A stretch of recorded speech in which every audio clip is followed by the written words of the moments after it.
Bodo latest update बयखौबो फरायबाय दिनैनि रादाबखौ फरायदों आं प्रमोद खाख्लारि गिबि निउज आपडेट दङ तिनसुकिया ब्लास्ट जाथायजों सोमोन्दो थानाय सासे हमजादों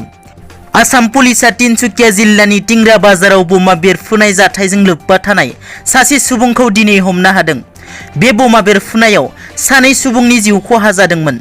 गिबि मन्थ्रि डक्टर हिमन्त बिश्व शर्मा बिथाङा जिउ खोमानाय सानै सुबुंनि न'आव नायगिदिंहैदोंमोन आरो थार बिजिरनाय होगोन होननानै नखरनि सोद्रोमाफोरनो खोथाबो होदोंमोन पुलिसा हमजानाय दायनिगिरिखौ तिनसुकियानि लुखि पथारनि हिरेन गगৈ एबा मुनु होननानै सिनायथिनो हादों नाथाय पुलिसा दासिम रोखा फोरमायाखै दि हमजानाय हिरेन गगैया बबेबा उदखारि हानजाजों सोमोन्दो दंना गैया मख'नो गोनांदि दासिम बे बमा बेरफुनाय जाथायनि बिबान उदखारि हानजाया रुजुना लायाखै नैथियाव दङ बिजनी पानबारि पोस्ट अफिसनि पोस्टमास्टार आरो पियननि गोरोन्थिनि थाखाय गोमालाङो गोबां डकुमेन्ट्स चिरां जिल्लानि बिजनीनि पानबारियाव थानाय पोस्टमास्टार आरो पियननि बेरेखा होनाय जादों गोख्रों अजद पोस्ट अफिसनि पियना गावनि सिङाव थानाय गेदेर ओनसोलनि असिला लानानै गावनि खामानिखौ नेवसिदों होनना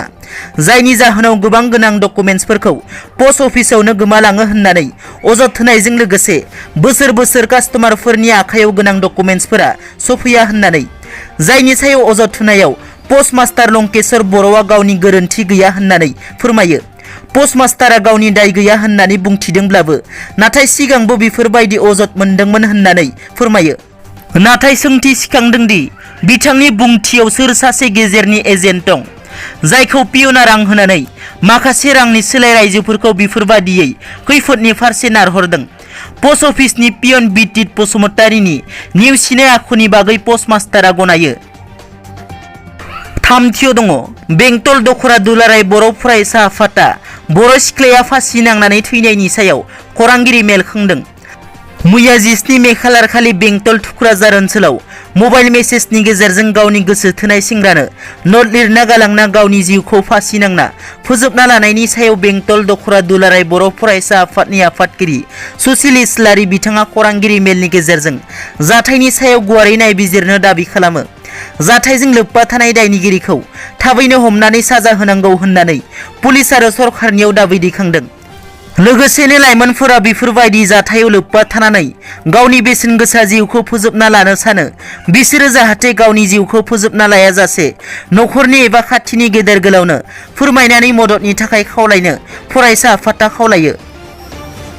ब्रैथियाव दङ चिरां जिल्लायाव मैदेरनि गाग्लोबनायाव सासे 3 बोसोर बैसोनि गथ'सानि जिउ खहा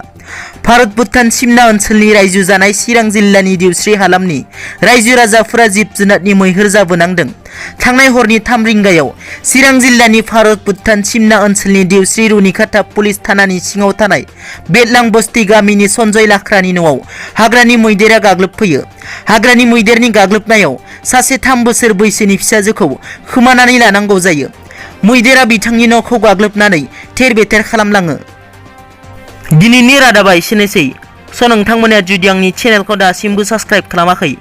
अन्नानै साबस्क्राइब खालाम गोजोन्थों।